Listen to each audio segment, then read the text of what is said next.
बिस्मिल्लाहिर्रहमानिर्रहीम। अस्सलाम वालेकुम student, this is Farhan Mahmood और आप देख रहे हैं मैथ स्क्रीन। और मैथ स्क्रीन की इस वीडियो में हम डिस्कस करेंगे पोलर कोऑर्डिनेट का कैलकुलस।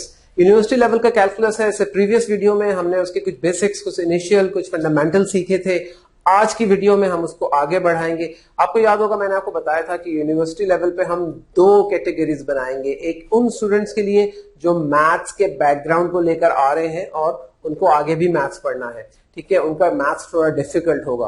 और एक उन स्टूडेंट्स के लिए जो कि कॉमर्स साइड से या नॉन मैथ बैकग्राउंड से आ रहे हैं, उनको भी हम मैथ्स पढ़ाएंगे, उनका मैथ्स थोड़ा इजियर होगा। सो आज की वीडियो जो है वो मैथ्स बैकग्राउंड वाले स्टूडेंट्स के लिए है।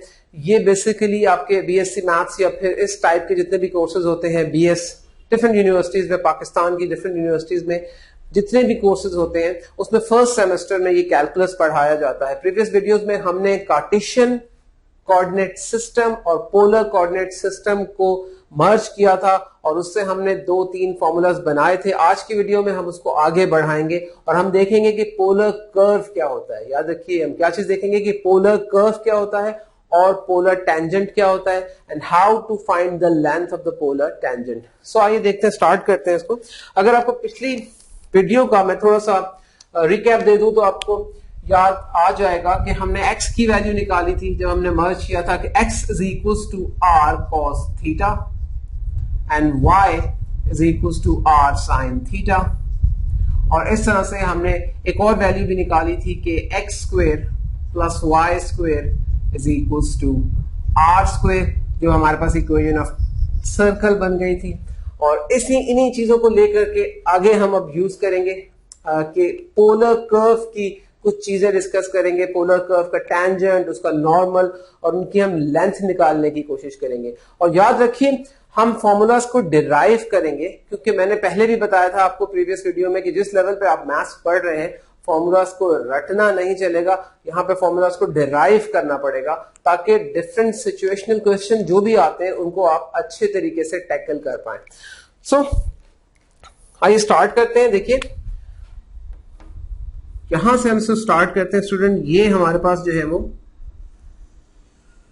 बेसिकली इनिशियल लाइन है। आपको याद होगा इनिशियल लाइन मैंने आपको बताई थी, ये एक्स एक्सिस का रिप्लेसमेंट होता है। मीन कार्टेशियन में एक्स एक्सिस होता है और पोलर सिस्टम में इनिशियल लाइन होती है। इनिशियल लाइन आपने बना दिया स्टूडेंट्स। इनिशियल लाइन के बाद आप क्या करेंगे? इनिशियल लाइन के बाद आप बनाएंगे एक रेडियस वेक्टर, इसको रेडियस वेक्टर बोलते हैं। अच्छा, रेडियस वेक्टर और इनिशियल लाइन के बीच में एक सर्टेन एंगल होता है जो कि थीटा कहलाता है। अच्छा, ये जो पॉइंट है इसको हम अगर O कहें तो ये ओरिजिन नहीं है। कार्टेशियन में ओरिजिन होता है, यहाँ पे इसको ओरिजिन नहीं बोलते, यहां पर इसको बोलते हैं हम पोल। इसको भी डिस्कस करेंगे। इसके बाद हमने क्या करना है कि हमने पोलर कर्व बनाना है। तो इस पॉइंट पर आप एक कर्व बनाइए। ये आपने एक पोलर कर्व बना दिया। इसकी इक्वेशन को डिस्कस करेंगे। ये पॉइंट P है विच इज दैट कर्व। अब इस कर्व के ऊपर आपने एक टेंजेंट ड्रॉ करना है। इस कर्व के ऊपर एक टेंजेंट ड्रॉ करेंगे।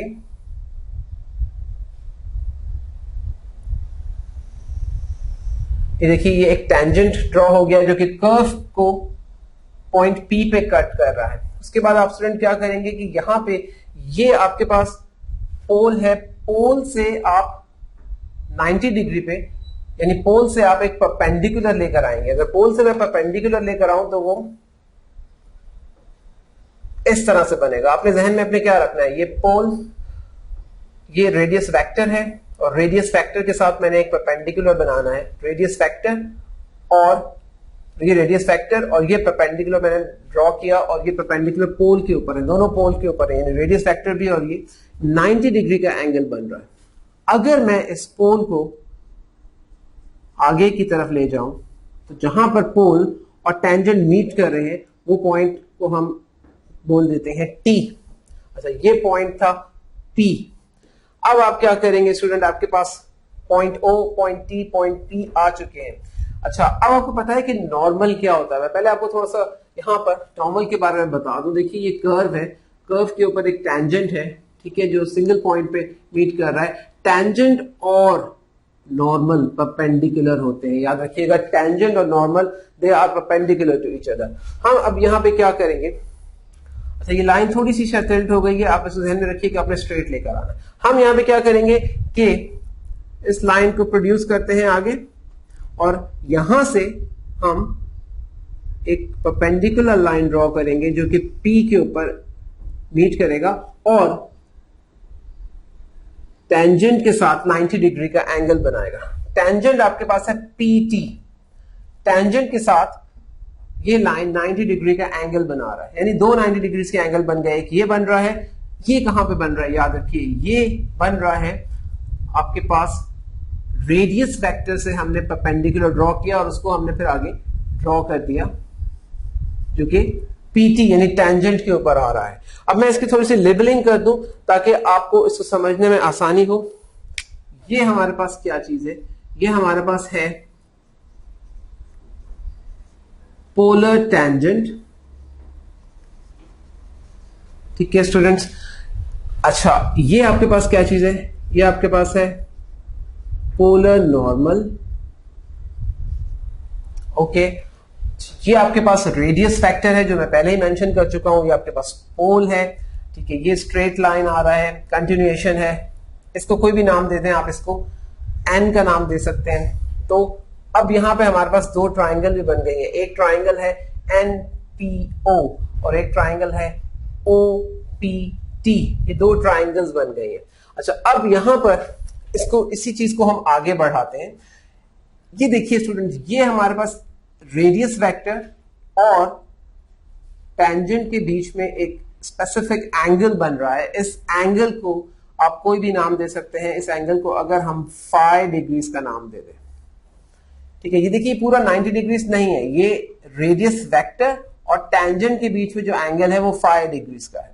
सो अकॉर्डिंगली अगर ये पूरा एंगल 90 डिग्रीज का था तो this part of angle, this part of 90 degree is 90 minus 5, क्योंकि 90 में से हमने 5 जो है यहां पे सेलेक्ट कर लिया, तो ये 90 माइनस 5 हो गया। यहां से हम अब डिस्कस करेंगे ट्राइंगल OPT को। सो जरा फोकस कीजिए, OPT it is an right angle triangle. देखिए यहां पे 90 डिग्री का एंगल बन रहा है। अगर ये लाइन आपको डिस्टर्ब कर रहा है तो इसको फिलहाल इग्नोर कर दीजिए, अपने जहन में मत लाइए। ट्राइंगल OPT एक राइट एंगल ट्राइंगल है, तो मैं यहां पे लिख देता हूं ट्राइंगल, ट्राइंगल का साइन बनाया OPT, इस पे हम वर्किंग करेंगे।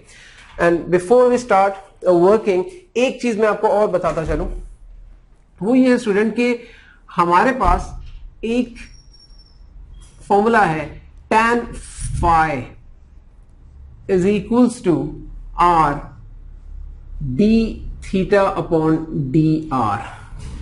ये फॉर्मूला आपने अपने जहन में रखना है। अच्छा ये फॉर्मूला आया कहां से वो भी बताऊंगा। इस फॉर्मूले को फिलहाल हमने यूज करना है अपनी इस डेरिवेशन के अंदर। अच्छा फाई कहां पे है ये मैं आपको बता चुका हूं, फाई हमारे पास यहां पे है tan phi। अच्छा अब हम क्या करते हैं, एक और छोटा ट्राइंगल कंसिडर कर लेते हैं। फिलहाल इस छोटे ट्राइंगल के अंदर अगर आप देखें तो ये OP, इसका नाम कुछ भी रख दीजिए, M रख दीजिए, OPM के अंदर ये दो इंटीरियर एंगल है। इन दोनों इंटीरियर एंगल का सम जो है वो यहां पर आ जाएगा, ये आप लोगों को अच्छी तरह मालूम है। यानी theta plus phi is here.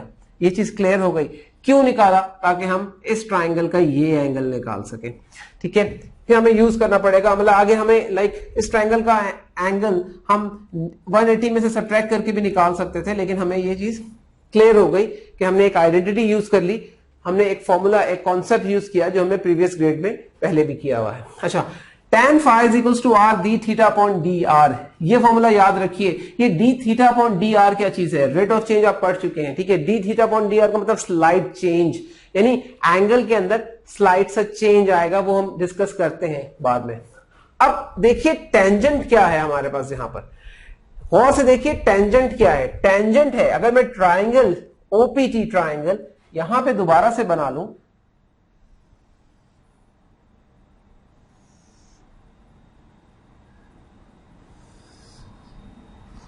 ये 90 डिग्रीज है स्टूडेंट, इसको प्लीज जरा 90 डिग्री कंसीडर कीजिए। 90 डिग्रीज है, यहां पे जो मेरे पास एंगल है वो है फाई, ये 90 डिग्रीज का एंगल है, ये है P और ये है T और ये O है। मुझे मालूम करना है लेंथ ऑफ पोलर टेंजेंट यानी PT, ये PT फाइंड करना है मुझे, ठीक है।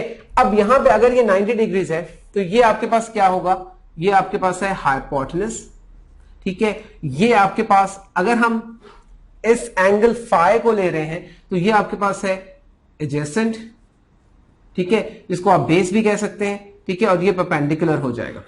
अब यहां पे आप गौर कीजिए, अच्छा यहां पे हमने क्या करना है, पीटी की वैल्यू हम कैसे निकालेंगे। सो इस ट्राइंगल के अंदर पीटी की वैल्यू निकालनी है आपको, यानी पीटी की वैल्यू निकालनी है। पीटी लेंथ ऑफ टेंजेंट है, पोलर टेंजेंट है। इसकी वैल्यू हम कैसे निकालेंगे, इसकी वैल्यू निकालने के लिए हमें यूज करना पड़ेगा कॉज ऑफ फाई। कॉज क्यों यूज कर रहे हैं, क्योंकि कॉज में एडजेसेंट या बेस अपॉन हाइपोटेनस होता है, एडजेसेंट अपॉन हाइपोटेनस या फिर बेस अपॉन हाइपोटेनस, याद रखिएगा। एडजेसेंट अपॉन हाइपोटेनस, एडजेसेंट क्या चीज है, मैं दोनों सिस्टम को एड्रेस कर रहा हूं, यानी मैं ए लेवल वाले स्टूडेंट्स को भी एड्रेस कर रहा हूं और मैं इंटर एफएससी वालों को भी एड्रेस कर रहा हूं। सो ए लेवल सिस्टम, कैमरे सिस्टम में एडजेसेंट बोलते हैं एंगल के साथ वाली लाइन को, और अपने लोकल सिस्टम में हम उसको बेस बोलते हैं। तो बेस अपॉन हाइपोटेनस या एडजेसेंट अपॉन हाइपोटेनस, ये होता है कॉज फाई, क्योंकि एंगल पे हम जिस एंगल पे वर्किंग कर रहे हैं वो है फाई। सो अब cos phi is equals to adjacent जो हमारे पास है ये ओपी अपॉन हाइपोटेनस जो हमारे पास है पीटी। अच्छा अब देखिए ओपी क्या चीज था, इस बेसिक ट्राइंगल में जब हम चले गए थे ओपी क्या था, ओपी हमारे पास है आर रेडियस वेक्टर। तो नेक्स्ट स्टेप में आप क्या लिखोगे, cos theta is equals to R upon PT, ठीक है जी, ये चीज क्लियर हो गई। यहां से आपने मालूम करना है पीटी का वैल्यू, पीटी को इधर ले आइए, PT is equals to R upon cos phi. Okay, PT is equals to R upon cos phi. अब जरा अपनी मेमोरीज को रिकॉल कीजिए और ये चीज ध्यान में रखिए कि कॉस फाई एंगल कोई भी हो सकता है, कॉस फाई इसका रेसिप्रोकल क्या होता है, 1 अपॉन सेक फाई। इसी तरह से अगर हम लिखते हैं सेक फाई, इसका रेसिप्रोकल क्या होता है, 1 upon cos phi. So we have 1 upon cos here in terms of r upon cos. तो हम क्या करेंगे, यहां पे लिखेंगे pt is equals to r, अब 1 upon cos की जगह आप लिख देंगे sec phi। ठीक है स्टूडेंट, यहां तक आप पहुंच गए। एक और चीज जहन में रखिए, वो चीज ये है कि आपको पता है कि 1 plus tan square phi is equals to sec square phi. ये आइडेंटिटी भी आपने अपने प्रीवियस लेवल्स में पढ़ी हुई है, 1 plus tan square phi is equals to sec square phi. तो अगर हम सिर्फ सेक फाई की वैल्यू निकालेंगे तो स्क्वायर रूट में आ जाएगा 1 plus tan square phi. So replace कर दीजिए इसको यहां पर, और अब आपको समझ भी आने लगा होगा कि मैं रिप्लेस क्यों करा रहा हूं। यानी पीटी, और पीटी क्या चीज है, हम किस पे वर्किंग कर रहे हैं, हम लोग पोलर कोऑर्डिनेट सिस्टम को डिस्कस कर रहे हैं, और इसमें हम लोग एक पोलर कर्व को डिस्कस कर रहे हैं, और पोलर कर्व के ऊपर एक टेंजेंट है जो कि पोलर टेंजेंट है। हम पोलर टेंजेंट की लेंथ फाइंड करने जा रहे हैं। सो देखिए पीटी आपके पास क्या आ गया, आर, और सेक फाई को आप रिप्लेस कर देंगे 1 प्लस tan स्क्वेयर फाई से। अच्छा मैंने आपसे कहा था कि हमारे पास हम यूज करेंगे यहां पे tan phi is equals to r d theta upon D are. तो यहां पर अब हम इसको रिप्लेस कर सकते हैं, tan phi को हम रिप्लेस कर सकते हैं r d theta upon D R से। सो pt यानी polar tangent is equals to r 1 plus r d theta upon D R, और इसका होल स्क्वायर हम ले लेंगे। इसी चीज को हम स्टूडेंट्स आगे बढ़ाते हैं। सो देखिएगा और से फोकस कीजिएगा, इंपॉर्टेंट चीज है। हम लोग आ गए पीटी पे। पीटी हमारे पास क्या चीज है, याद रखिए पीटी है पोलर टेंजेंट, अच्छा, अब ये PT पोलर टेंजेंट, ये बाय चांस ऐसा आ गया है, मैं कोई भी लेबलिंग करूंगा तो वो जरूरी नहीं है कि PT आए, आप उसकी जगह कुछ भी रख सकते हैं। आपने सिर्फ उसकी लोकेशन देखनी है कि ये आपके पास पोलर कर्व है और उसके ऊपर ये टेंजेंट है, तो इसलिए ये PT है। और इट डजंट मीन कि आप हमेशा कोई भी लेटर लिखे हुए आप PT लिख दो, ऐसा नहीं होगा। PT is polar tangent in this case. अब उसका कोई भी नाम, लेटर्स कोई भी हो सकते हैं, OP हो सकता है, TF हो सकता है, कुछ भी हो सकता है, MN हो सकता है। तो PT polar tangent short form नहीं है इसका। ये सिर्फ क्योंकि डायग्राम में जो लेटर्स लिखे थे वो मैं लिख रहा हूं। हम लोग पोलर टेंजेंट फाइंड कर रहे हैं, तो polar tangent is equals to क्या लिखेंगे आप? R, देखिए हमारे पास R था, फिर 1 प्लस R स्क्वेयर, ये स्क्वेयर दोनों के ऊपर है, R के ऊपर भी है और D theta upon D are के ऊपर भी। तो R का अलग कर दिया और D theta upon D R whole square, इसको हमने अलग कर दिया। तो स्टूडेंट ये है आपके पास length of polar tangent. Length of polar tangent को फाइंड करने का तरीका हमारे पास ये है। ये फॉर्मूला मैंने आपको डिराइव करके दिया, फॉर्मूले के थ्रू आपने ट्रिग्नोमेट्री यूज किया, ट्रिग्नोमेट्री की कुछ आइडेंटिटीज यूज की और आप आ गए पोलर टेंजेंट की लेंथ के ऊपर। सो आपने क्या करना है कि basically derivation is really important, कि जिस लेवल पे आप मैथ्स पढ़ रहे हैं वहां पे आपको रट्टा शट्टा नहीं करना है, बस डेरिवेशन पे फोकस करना है। क्योंकि डेरिवेशन जब आपको आती होगी, कॉन्सेप्ट क्लियर होगा, तो किसी भी तरह का कोई भी क्वेश्चन अगर आपके असाइनमेंट में आता है आप उसको ऐसे सॉल्व कर लेंगे।